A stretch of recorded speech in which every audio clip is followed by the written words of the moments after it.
Magandang araw. Ngayon, try natin yung speed check itong Atomic Tune 2.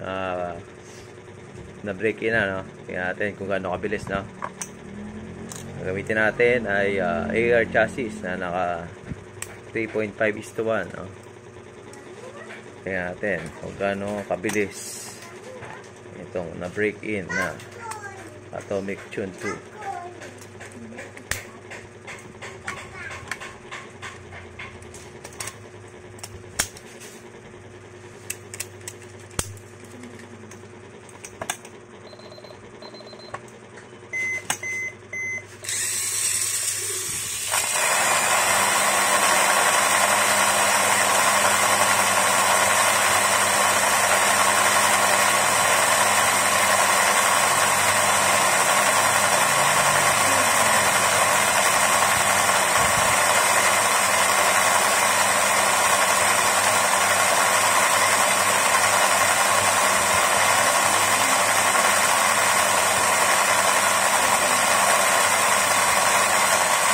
Ayun, 30 km/h yung kanyang top speed